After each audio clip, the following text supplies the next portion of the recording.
and welcome to this album with me, William Han. It's the podcast where each episode a guest and I will deep dive an album of their choice. It could be any artist, any genre, any year. And we are gonna discuss the songs, we're gonna discuss the shows, we are gonna discuss the artwork. But what I really want to know is where my guests first heard the album of choice and the emotional attachment they have to the record.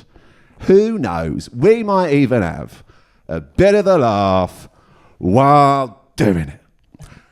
Well, today, I'm joined by a man from one of the loudest, the rawest, and the most exciting bands of recent years. I joined today's guest mere moments before a headlining set at one of the biggest and best venues in London, which is pretty good for an up-and-comer. Has the sense of occasion made him nervous? Well, there's vomit on his sweater already. Mum's spaghetti. Do you ever feel like the rim is heavy? From Sprints, it's Sam Mcann. That was a very good intro. You enjoy that? Yeah, I did, yeah. Great. Shall we set the scene a little bit? Yep, let's do it. Where are we today, Sam? We are in Troxy in East London, is it? I'd call it East London. Yeah. Yeah. Down the road from, not too far from the George Tavern. What a pub. What a pub. I moved here recently and I hadn't heard of that place and I've been to it a couple of times. Cool. What you call it there? Live shows or just classic pints? Caught geese there. Yes. Yeah. Gutted to miss that one. Yeah, I heard about it and it was a big waiting list, but not to sound cheeky, but our booking agent booking agent in America also has them. Perfect. So I just texted her. I was like, look, if there's any way you can get me on the list. And then it was like, yeah. So I got to go. And that was my first time. I'd only know like 2 geese songs. And then I went to that gig and now I'm fully converted. Geeseman now. Yeah, I think everyone's geese fever. Yeah. Geese fever is taking over the planet right now, isn't it? Yeah. Yeah, I was gutted to miss that one. It was a fun day on social media, consuming the low quality images. Yeah. I saw Sunflower Bean there earlier this year. That was a really good show. It's a pub a venue I've not been to enough, but good place. Yeah, very good place. The staff are really nice, and they had the Halloween thing, which I couldn't get tickets for. Have you heard? They have No, tell me more. For like 5 days, they'll have like bands just do covers of other bands. So you have like one night you'll have a band doing DOCs, then someone would do a whole Beatles set, and it was like 5 days, and it just looked like so much fun, and really good. Someone did Stereolab. Pretty bold covers for the night. Yeah. Not hard, not easy ones to do, and I couldn't get tickets, but I watched it all on social media and it looked like a lot of fun. So next year I'll know to get the tickets early. We'll get on stage. Okay, on stage, yeah. There you go. That would be good, yeah. That would actually be better. So, near the end of what I assume to be a very successful tour, what a year you've had. Yeah, it's like this year and last year is like, it's all molded into one. Ever since the first album, it's just been one continuous journey. This year's been great. I feel like we've recorded the album in February. Got it out pretty quickly then, wasn't it? Wasn't a long we wanted to, because the last album came out last year and we wanted to get the next album out the year after. Sure. So, mission accomplished. Spotify's like album 1 2025, album 2 2025, 2024, whatever. So yeah, it's been great. Love that. So standout points for you? I mean, I'm guessing Worthy Farm was a big one. Yeah. That's a bucket list thing. Like, I'm sure you have it over here, but when I was a kid, when Glastonbury was on, I just spent the whole weekend watching it, Same. On BBC 3 and stuff. So then to play a stage that's been live streamed, it was brilliant, and we obviously went the whole 5 days. Of course you as well. did. Of course you did. We were a bit sad, not sad, but like, we're playing on Sunday. This probably not the best, if you want to go the whole thing. I've always been fascinated by this. So tell me how you tackled Saturday pre-gig. Took it kind of easy enough on Saturday. Just went really hard on Thursday and Friday. Sure. Saturday, just kind of didn't go too hard. Went to see Scissor Sisters. Heard that was a lot of fun. A lot of my mates said it was the best thing they saw. Yeah, they brought out Gandalf. They brought out Gandalf, which is just crazy. I remember Scissor Sisters was like the second band I'd ever seen live as well. All right, great. And I didn't really know what was going on. I was like a young child, and they had all these like dildos and stuff on stage, Yes. and I didn't know what was happening. So it wasn't eye-opening. You were just too naive to understand what was going on. Yeah, understood. Yeah. But, they're brilliant live. Like, I wish they gig more. You know, it was probably one of the best things of the whole Glastonbury. I think. Yeah, great. And Gandalf, you know. And your set. And our set, which was the next day on the same stage, which was it went really well. My voice was gone on Saturday, but that's the concern. I always think this. It came back Sunday morning. Amazing. I had like a steamer I brought just in case. So like every morning and every night I'd like sit with this on my face, just like trying to moist my throat. You know, you're prepared. Well-oiled machine at this point. Every time I've been to Glastonbury, it's been really sunny, so it gets really dusty. Yeah. And I feel if you're not even drinking or whatever, you can still get quite sick just from the air. Of course. And the lack of sleep and all the rest of it. Yeah, exactly. Yeah, that'll do it. Can easily happen. So you've been there as a punter before as well, have you then? I went there as a punter in 2019. Yeah. And what a year. God. Brilliant year. Yes. Amazing. Who was Arctic Monkeys that year, wasn't it? I think. No, it was The Cure. Was it The Cure year? Was that the same year? Maybe not. Maybe I have. Oh, no, Monkeys was after. Sorry, my mistake. Yeah. So it was The Cure. I think they were the only headline I saw. No, The Killers as well. I went to see them on the Pyramid. They were great. They were a great like headline band. You know, they're in good hands. They put on a good show. They put on a good show. I think they. Early on in the set, they had like Jenny was a friend of mine, which is like it's a monster in it. That bass line at the start, as a bassman, it's like It's like that's one of those albums you have as a CD in the car. You know, sure. You just rinse it. Like this kind of like nostalgic album. You know, absolutely. Still stands up, that first one, doesn't it? Yeah, definitely. Pretty good. So, what's your bread and butter music then? Is it the Killers and Scissor Sisters? Is that quite reflective of what goes into Sprints? My favorite kind of genre style would be like kind of psychedelic rock. Like I love Brian Jones and Massacre. Black Rubber Motorcycle Club would be. How am I doing volume wise? No, it's my fault. No, you're okay. We're all good. We're all good. You can compress the shit out of me. Don't worry. Can you curse? Oh, you can curse. Okay. I can't, but you can curse. Okay, yeah, thanks. But like all the psychedelic kind of rock bands from the 60s or like from the last like 20 years. So Black Angels, or I was listening to some band from the 60s called The Remains. Have you ever heard of them? Remains, no. I just found this album. They're really, really good. What's their vibe? They're kind of like kinksy, kind of just like kind of 60s psychedelic. Really, it is what it sounds like. Do you know? Sounds great. Where are they from? Do you know? I want to say the UK, but I'm not sure. It sounded like they're from the UK. Let's say they're from the UK. A lot of bands back then can kind of sound like they're from the UK, even if they weren't. Yeah, so you know? I think back then in the 60s, definitely, there's a lot of accents in music, wasn't there? Yeah, totally, yeah. Yeah, accents that don't really exist anymore, like Cockney accents and things like that. Really... And the harmonies that are just kind of, they all used to do. But yeah, that would be my kind of bread and butter. That and like maybe some folk music. But yeah, kind of hard rock, Motorcycle Club. Sure. Cigarettes in Hell. Yes, welcome to the podcast, brother. Yeah. So tell me a bit about the sort of music scene you grew up in. Is it Dublin, isn't it, you guys are from? Yes. So obviously Ireland, very musical nation. I wouldn't say the average Irish person is making music that sounds like Sprints, though, at least not historically. So tell me a bit about the music scene you came from and grew up in. Oh, God. It's scene... If there was one, I mean, you tell me. I used to play in bands like me, Jack and Carla. We all played in separate bands from early age. I used to play drums in this band that we changed our name like 5 times. It was always like awful names. First name was like the Gemstones. I've heard worse, but... That was actually one of the... It's not great though, is it? Then we changed it to 26 Red, which just makes no sense whatsoever. Then it was the Mannequins, but like Manikins. Yeah. But helps with the SEO, doesn't it? Yeah. But there was always gigs or like battles of bands going on. There was always loads of great bands. But I think when Gillaband kind of had a breakthrough, it was a kind of like that kind of started what like the Fontaines kind of went like they kind of started you can like sing with an Irish accent and sing about Irish things like chicken fillet rolls or something and but still make this like kind of music that like people outside of Ireland are going to listen to, I guess. And then when Fontaines kind of blew up, that's kind of paved the way. There's a lot more eyes on Ireland now. Absolutely. Because Because they've got all the good bands are from there right now. A lot of very good loud guitar bands. There is, yeah. Which wasn't the case historically, I don't think, really, was it? No, I don't. This is the thing. I'm like, was there loads of bands, or was I just young and not really like paying attention? You know.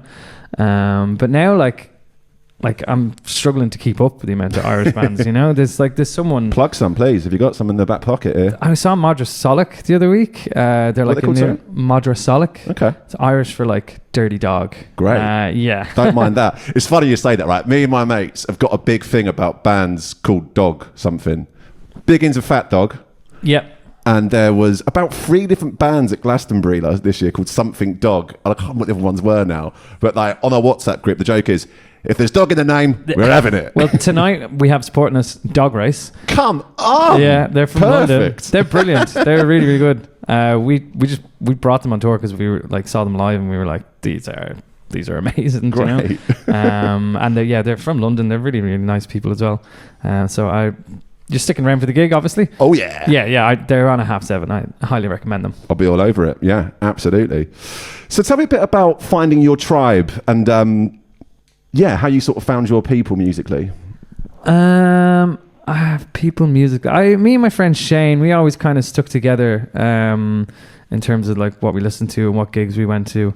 Now he's kind of gone into his techno running phase, but we still listen to a lot of the same bands. Yeah. But we used to be in bands together, so we just liked guitar bands, you know.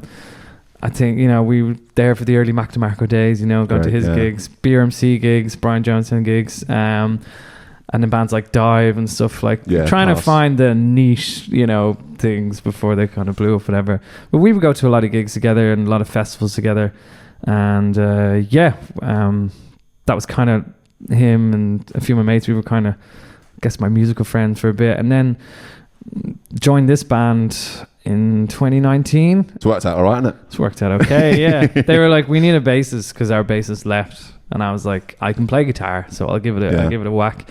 And now this is my tribe, you know. Yeah. And we all have these are your people. These are my people. Yeah. We all have very similar music tastes, but I think we all do veer off into our own avenues, which is good because I think we like to bring different stuff to the table then when we're jamming and writing the songs and stuff. So yeah, now since in this band, you know, we've made friends with other bands, and of course. I feel like this is my tribe now, you know. Amazing, yeah.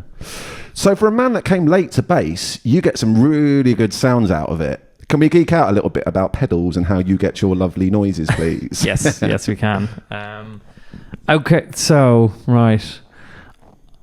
Gillaband are a big influence. They're very pedal heavy. Again, a band I'm not familiar with, Gillaband. They used to be called Girl Band. That name rings a bell. Yeah. They're just like, there's no chords or anything in the songs. It's all just like, it's all noise based, noise guitar, and it's all done through pedals. And I think that's when I joined Sprints. I was like, okay, I want to get a sound in my bass that's like kind of like Gillaband, and then maybe like the bass at a Blackburn Motorcycle Club. Right. Yeah. He has very like crunchy, like bit of delay in the bass. Yeah. Kind of sounds like a whale crying sometimes if he like bends a note, which just sounds so cool to me.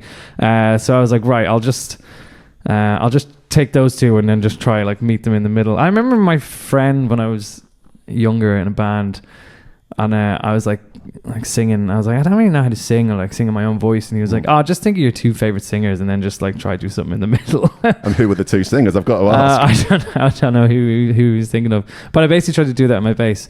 But now I started with like 2 pedals, and now I have 18 pedals. You got 18 pedals? Yeah, and I use them. Well, the only one I'm not really using right now is the whammy, but I just got it because I was like, there's space for it there on the board. But I have... Your guitar tech must fucking hate you. Yeah. They're like, there's just no need for basses to have this many pedals. But I do find a use for every pedal. Sure. So what's the must-have? What can't you do without? One I use the most is a custom pedal by a guy named Moose in Dublin. I think his company is called Moose Electronics. Great name if you're called Moose. I got a big muff one day and it was broken on arrival, and I brought it to him. I was like, can you fix this? And he was like, no, it's fucked.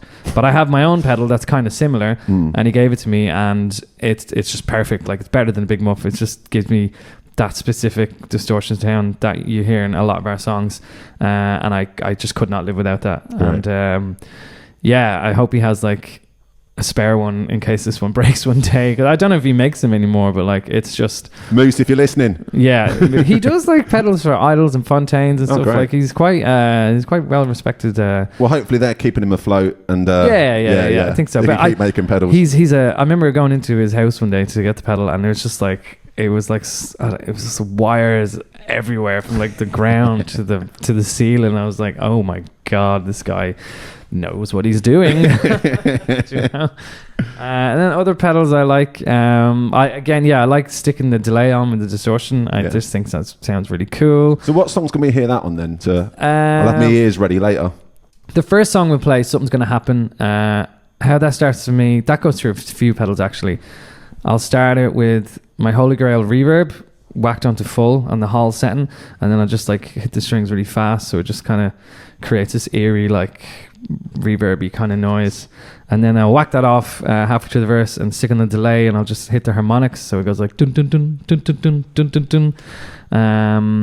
I'm ready for the show, man. I'm buzzing. I'm ready. And then as the song kicks in, I'll turn on my Earthquake device, Acapulco Gold, which is like a distortion pedal with one knob, which is why I like it, because it's none of this like 6 knobs and stuff. Like I don't know, it just has one no nonsense distortion, and it gets really loud. And then at bits in the song I have this acid repeater pedal that just like kind of, do you ever listen to like, what's the difference between a repeater and a delay then? Are they similar? Or? So delay will kind of like pitter out like dun, dun, dun, dun, dun, but a repeater constant, just like and you can change like it can go like dun, dun, dun, or if you turn it for fast it goes dun, dun, dun, dun.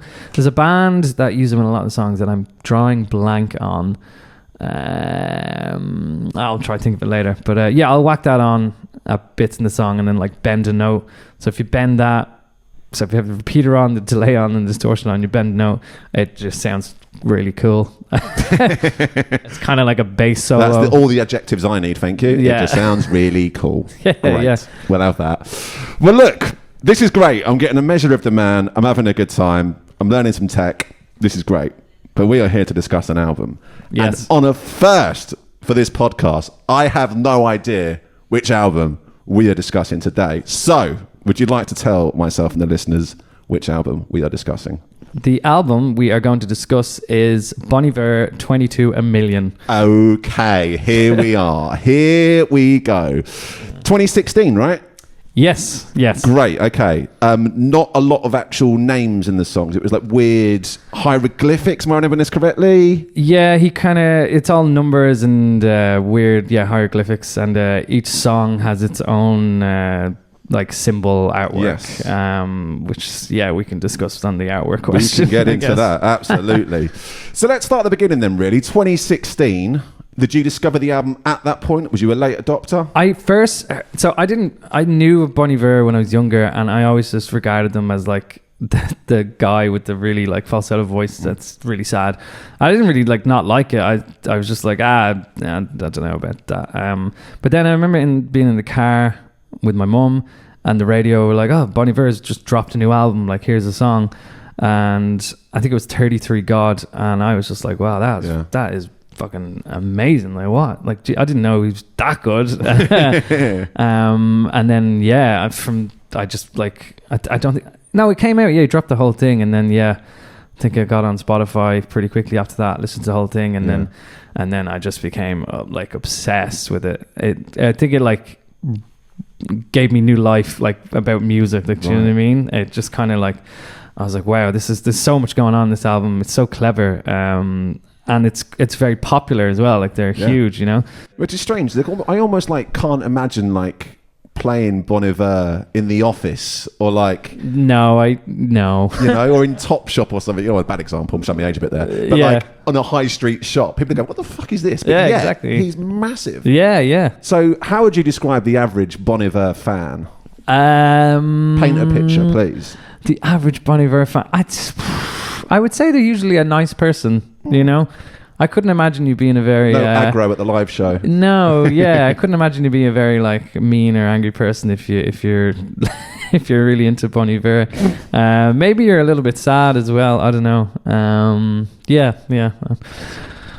Sad and happy, I guess. Sad and happy. Sad and nice. Aware of your feelings. Yeah. There you go. So 2016, Pretty good time for albums. A lot of big seminal albums that year. It's Frank Ocean. It was Beyonce's Lemonade. There was all sorts going on. Musically, where were you at? I think I was, I was in college. I was doing like a media course. I think it was like 2 years after I left school, and I didn't do too well in my exams. Been there, brother. Yeah, I did quite terribly. Did it bother you though? Was that something that affected you? Was you hoping for more? I think I was like, well, I can't be angry at myself because I didn't really try. But maybe it did bother me at that point because I had this thing where I was like, I loved music, but I was like, I'm not going to go to college for music. I just for some reason felt like that was like anti. Yeah. I was like, if I want to do music, I'll do it outside. But I do have to go to college. So what you doing? I was doing media. Classic. And like PLC courses, which is like in Ireland, it's like community college kind of things. Right. And I did 1 year in one place and another year in another place. And it was fine. I liked it. But I was kind of probably at that point like, oh, what am I actually going to do when I'm older? Because like there were people in the course that were like clearly talented at like filmmaking and stuff, and it was like their passion. And I was like, I love films and things, but I don't think it's my passion. Like music is my passion, but I've chosen not to go to college for music for some reason. I think I was like also probably have this thing where like if I'm around I thought if I was around a bunch of talented musicians, it would like I'd just like be critical of myself, and right. Do you know what I mean? Yeah, absolutely. So it's almost like there's a great line in what's it called? TV show with Zendaya in it. Came out a couple of years ago. It's gone. It's gone. But there's a really great line where Jacob Elordi, the handsome sort of star of the show, or one of the stars, he's like the superstar quarterback in the team, goes to college, and he's now competing with the best in every high school. Yeah. It's like that. Except he probably was really talented. Exactly. In his school. Then goes and meets the real big boys. It could be like, that's it. Like I thought I'd be quite scared, and I didn't want to have to deal with that, I guess. Sure. Maybe it's a bit protecting yourself a little bit. Yeah, maybe being a bit of a coward. But look at you now. And I was at the time I think the band I was in kind of died out, so the only music I was doing, I was playing in pubs on like the weekend, which was really draining. What sort of thing? Oh, just covers, you know, just like me a guitar, and just had to provide the entertainment for the night. But you know, like doing like Oasis songs and like some good songs. Give the people what they want. Yeah, I mean, I'd always like if the crowd went into it. Maybe. Yeah, absolutely. Johnny Cash, all that. Some good ones, but there was. You knew your heart wasn't in it. Yeah, it kind of drains the life out of you doing that. I found the pay was good, but So I guess some good shows and some bad shows. Is that fair to say? Yeah. Some people aren't quite as receptive. Even if you do a bad show, you'd still get paid like 200 quid though, so it's okay. Not bad, is it? Not bad going. So when you listen to this album now, what emotions do you feel? How does it affect you? When I listen to it now? Yeah. Nostalgic, kind of like, I'm kind of like, I was I was more closer to 18 than I am now, because I'm 30. And yeah, it's You're wearing it well. I think I think some albums are when people have favorite bands, it kind of reminds you of a specific time in your life. Right. That's kind of what you equate your favorite bands or whatever to. Yeah. So that reminds me of when I was like a young adult, and just finding out who you were, finding out who I was. Maybe not at the time particularly loving who I was at the time, and realizing that like, oh god, maybe I need to change myself a little bit and stuff, So what sort of stuff, if you don't mind me asking, without getting too therapy on you? The classic. I'm very what's the word, I could be very self-critical in my own head. I think, just kind of that kind of crack. I used to think I was very annoying. I'm always trying to... This is getting deep. It is getting deep. Yeah. Always trying to be the funny person in the room, because I have this thing. If I don't make people laugh, I'm going to be like, well, they just think I'm absolutely awful. Which is like bizarre. And, I now realize that like I'm still like that, but I know it's like I'm not annoying or like, and you know what I mean? Yeah. You've grown as a person. I've learned. Are we thanking Bon Iver for your personal growth? I think so, yeah. We'll have it. Well done. Thank you very much. So, like we sort of touched on a bit, actually. It's kind of, and quite an esoteric album, I think. There's certain circumstances where this album doesn't really work. It doesn't work on a high street. You wouldn't hear it in Boots or Sainsbury's and go, yeah, yeah. So what would be the perfect setting to listen to this album? I would say like a dark, moody room with like low lights and like speakers, like 360 speakers. Yes, okay. So where is this? I don't know. I'm just picturing it in my head. I'd maybe like some incense or something lit, and I don't know. You could be stoned as well. That'd be really good. That's a good idea. Maybe you could take something else as well. We can. Okay. Yeah, I think it's an inside album. I know all of his albums are like attributed to like a different season, but I was going to say, yeah, I think it's glitchy and all this kind of stuff. I think it's an inside album. Yeah, great, because that first album is definitely a winter album, isn't definitely it? A winter album. Yeah, inside a cabin. Inside a cabin, literally. Good God. What's the worst bit of this album? The worst bit of this album? The worst bit of this album. Come on, let's find a bit of flaw, then we'll reverse it and find the positives. The worst bit. What's the worst bit of this album? Bit that I don't like. Bit that you don't like. I guess some of the songs are a bit short. They kind of end before you want them to. That's a really positive negative. Oh, I wish these songs were longer. If only these songs were longer. But they do. Some of them just kind of peter out, you know. And I know that's intended, but I guess sometimes you're like, that could have been another verse in there. That could have been a 3-minute pop song. Yeah, exactly. Yeah. Always leave them wanting more, I guess. Exactly. Yeah, exactly. So yeah, that's my critic of it. Yeah, very, very political of you.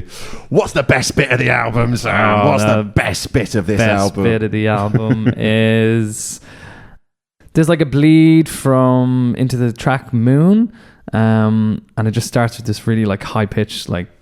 And you kind of at first you're like, oh, is my phone broken or something? Sure. Like it's glitching, and then it just goes into that whole track, which is kind of like a deep house thing, and he's like, you can kind of hear him singing. Yeah, I think that's a really good moment on the album. Yeah, but it's hard for me to choose. I could pick many other good moments on it. We'll take it. Usually just the transitions from one song into another. You mentioned a bit about the whole glitchy side of it. I think the production on this is really unique, this album. Yes. How important a factor is that on your listening experience and your enjoyment of music in general? This is the album that kind of made me interested in like the production side of like music or whatever. Like I remember going on YouTube and trying to find like breakdown videos of how he like what sample is that in one song, and like in 33 God, like high pitched like sample. The auto-tune side of it, is that what it is? Or? No, it's like just a kind of like high pitched voice, like it sounds like a woman singing, but like I found this video and it's like this song is like taken from like fucking the 1930s, and it's like a really slow like old but he's just like completely changed it and added it in, and the way he uses can make music out of just bits and pieces of other music. You're kind of like, has any of this been recorded in the studio, or is he just like witchcraft sampling everything to get all these new sounds? And yeah, that just got me really interested in how like sampling and how production behind songs like that can be made. And I remember I'm messing around the laptop trying to do some of that stuff. Obviously not as good, but it's fun. It's fun to try. It's a pretty high bar. Don't be so hard on yourself. It's a pretty high bar, yeah. What kind of impact, fashion-wise, has this band, or this artist, had on you? Fashion-wise, I did wear a hat for a while. Okay. Because a lot of hats at a Bon Iver live show, I'm guessing. Yeah, because when I saw them live, I saw you had a hat. So I straight to the hat shop. Yeah, which I never wore hats before, and I didn't keep it on for that long. I got a tattoo. Okay. There. Is that count as fashion? We'll have that. Yeah, and but. I got the symbol for the last song, but it just it's like 2 commas, like a divide sign with 2 commas. But everyone just thought I got an Ed Sheeran tattoo. That was exactly what I thought when you mentioned that. So it totally backfired. Having to explain your tattoos. Yeah, it's not an Ed Sheeran tattoo. It's kind of the exact opposite of what I wanted when you get a Bon Iver tattoo. You get an Ed Sheeran tattoo. Damn. A friend of mine at Reading Festival years ago got an XX t-shirt, and it's just the black t-shirt, big white logo with an X. Years later, Ed Sheeran started releasing no. with symbols, and now his XX t-shirt is basically an Ed Sheeran. It's an Ed Sheeran t-shirt. Yeah. Rick, if you're listening, but Rick, we have a lot to talk about. you could get like a house on fire. Yeah, we're matching. He's Ed also Sheeran a big tattoos. pedals guy as well, so yeah, we should make this happen. Oh yeah. How often do you revisit this album, and how well do you think it has aged? I revisit it, I'd say every couple of months, and I think it's aged really well. I think all his albums have aged really well. But yeah, definitely revisit it every couple of months. When would you put it on? What would be going through your head when you think, I need a bit of Bon Iver? You don't want to know. Is it a good day? Is it like a long day on the back of the bus, or? It's usually, it could be. I feel like it's usually late at night when, like, you know, you've had a couple of beers, or you're a bit stoned. Bit melancholic, maybe. Yeah, and you're like, oh, do you know what? I'll stick this familiarity. on. I love this. A bit of comfort. I get that. Comfort. It's definitely comfort. Yeah, it's like a comfort TV show. You know, that you're like, oh, I've watched this a million times. I've watched The Simpsons a million times. A million and one sounds good. Yeah, I love The Simpsons. Welcome to the podcast. A guy in Dog Race has a really cool Simpsons tattoo. The guitarist. See if you can spot it when they're playing. I'm excited. Yeah, he has two, actually. Yeah, see if you can spot it. A friend of mine, for the last couple of years, every single festival we've gone to, every day wears a new Simpsons t-shirt. That's amazing. How's that sit with you? You into that? I'm very into that. Very into that. If you want to just sit here and do Simpsons quotes for an hour... I don't know if that would be a good podcast. I think there's definitely an audience for that. No one cares about albums anymore, man. Let's talk about The Simpsons, please. Excellent. You discussed a bit. I'm really tempted to do it, but we'll stick to the format. Okay. You mentioned seeing Bon Iver live. Talk to me about the live experience of Bon Iver, please. So when that obsession happened, I managed to see him like 4 or 5 times in the space of a year. The first time I saw them was at Primavera. I was so excited. I was fairly drunk, and I was it was amazing. It was a great show, but I was singing so loudly every word to every song. Yes, and I have been shushed at Primavera before. I was shushed. Feeling. I was shushed a few times. Like they were getting like quite annoyed at me. So that was brilliant. The next time I saw them was in Cork. They did this festival called Sounds from a Safe Harbour. And it was different from the Primavera show. It was just 3 of them on stage instead of like 6 or 7 of them. And yeah, it was like they like just kind of rearranged the songs a little bit, but it was still as powerful as like the full headline show. Like it was such a good experience, and it was in the Cork Opera House, which was just like a beautiful venue. I felt really it felt like one of those gigs you're like, oh, this is like, I'm lucky to be here. Yeah, amazing. And then the next day they did a free show in like the Cork School of Music, where it was just it was like a big long piano, and Justin was one end and Sean was on the other. Wow. It was just them doing the songs. Quite straight back. Yeah. Wow. So 2 very different live shows. Yeah, so I've seen it a couple of times, and it's always just like wildly different, you know. So that piano thing was amazing. Everyone was crying. Was there a lot of people in the room, or? There was a lot of people in the room, and like it was free, so they like were only allowed to have a certain amount of people, and we were a little bit late, but it was very Irish. We were like, oh, can you please come in? And she was like, okay, go on. No more. And then our friends arrived. She's like, oh, okay, go. And it just worst doorman ever. So like so everyone's like squashed in like by the fire exit. Like, I hope there's no fire, because this is a hazard. People will die. People will die to the sounds of beautiful piano playing. And then I saw them at Pitchfork Paris. I was there. I was going to say I was at that. Were you show. at that one? Yeah. The lights were. It was amazing. There's about 12 of them on stage, wasn't there? Yeah, it was a really busy stage. It looked beautiful as well. They had all the like kind of, I don't know what you call it. There was something sort of silhouette-y thing behind them, or something dangling down, wasn't there? Yeah, like kind of webs or like. So I actually went there for my stag do. I had my stag do at Pitchfork Paris. Yeah, it's class. And Nice. something I was going to mention this. Something really funny happened. I might keep this in the podcast. I might not. So I was there on a stag do, and my friend was trying to buy drugs at the festival. Right, keep it in. It's a staying in. And he was talking to someone during Bon Iver's set. Said, mate, any idea where I can get some drugs around here? And the guy's like, sort of hearing bits of it in a foreign language and loud music, going, yeah, drugs, I can, yeah, and like communicating with each other. Going, I fucking got some stuff, it's great. And it gives the guy some money, and the French guy is trying to give him some money. And based in communication, they both thought that the other person was selling drugs. Oh no. Oh, All God. during Bon Iver's groundbreaking set where people are crying their eyes out.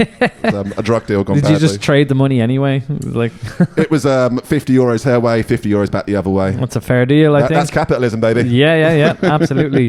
There was also that festival had this thing where they said if you bring back like 3 cups, you Yes. can get some money. It was a cup festival, wasn't it? Yeah, I collected like 15, Right. and they wouldn't give me the right money. They're like, no, you can't do that. I was I like, remember I spent a fortune that weekend, man. It was a very, very expensive. pricey pint there, you wasn't it? couldn't leave and go back in as well. I Is don't that what think it was. Yeah. I can't remember. Yeah, it was Good very weekend, pricey. though. Really enjoyed that. Yeah, That lineup was crazy. It was Unknown Orchestra. Matt DeMarco. Yeah. It was The Voids. Yeah. Dream Wife. Yeah. It was stacked. Yeah. We should have Bloody gone hell. for a pint, man. If only I'd known. Yeah, we should have. Yeah, we should have. You buy them, though. I couldn't afford them. I- Okay, we've covered a lot of ground here. Wow, okay. What's next? Okay, big question. And I think I know the answer to this. Have you ever cried listening to this album? I have cried seeing it live. Yes. I don't think I've ever cried. I might have cried watching it on YouTube, the NPR thing. But yeah, I've not seen that's that. it. Is that worth going to, do you reckon? The live The NPR NPR one. of that. Yeah. Oh my God. Yeah. Yeah. Watch it with like good speakers. Like Sure. it's like an hour and a half long, but All right, decent. that's also one of the things that kind of was like did it for me. I was like, I'm obsessed now. Yeah. This is a pivotal turning point. Yeah. Like Creek's live is just that doesn't make you cry. I don't know what will, you know. Amazing. Okay, one last question, and this one is a big one. How would you sell this album to someone that's unconvinced? 60-second elevator pitch. You're with some bloke in the pub. He's an Oasis fan. Let's say you're at one of your acoustic shows in a pub in Ireland. You whack out some Bon Iver, and someone goes, "What the fuck is this?" How do you convince him that Bon Iver is the dude? I might. Oh God, I feel on the spot. Yeah, I have stuck this on you. This is. Do you want your mind to be blown? Good start. Do you like big hairy men with sad, beautiful voices? Keep going. This that is can good. go really high and really low. Do you like glitchy, weird sounds? Do you like Paolo Nutini samples? I'm sold. You've Do you done like it. ballads or folk or heavy? Is there? Yeah, I guess kind of rocky at some points. Then this is the album. Are you telling me you haven't worked in sales? Because you are wasted as a rock star. No, you're just being nice to me now. Yeah, I'm being nice. But I would listen to that. That does sound good. I'm Yeah. convinced. If I had like 2 or 3 drinks, I could do a well better pitch. I'll catch you after the show. All right, Yeah, let's see how we yeah, get on yeah. then. All right, all Just right. leave this all set up, and I'll just come in and be like, This has been class, man. Yeah. I've really enjoyed this, and I'm very grateful you chose an album at least I know a little bit about. So Yeah. thank you. And we're at the same show. It's amazing. Yeah. So this is your chance to promote or plug anything you'd like listeners to know. What does 2026 have in store for fans of Sprints? 2026, there will be shows. There will Yes. be festival Yes. shows. There might be a single that didn't make the album. There will be some festival shows after the other festival shows, and God, maybe another UK run. I'm not sure. We'll see what the higher ups want us to do. And maybe remix from some okay. people. We've got some people working on remixes. There's a glint in your eye. Are they Irish people of noted interest? No, Okay. maybe we've asked Gilliban to remix one of our songs, and he said yes, but they're very busy because besides the band, they all have their own jobs as well. And then 2 other remixes from 2 UK acts, one that we've gone on tour with, and another one that are quite popular right now, I think. Good bit of tease in that. 2026, good year for Sprints fans. I'm excited, and you should be too. This has been great. I've been William Hann. He's been Sam for Sprints. They've been Bon Iver. And this has been This Album.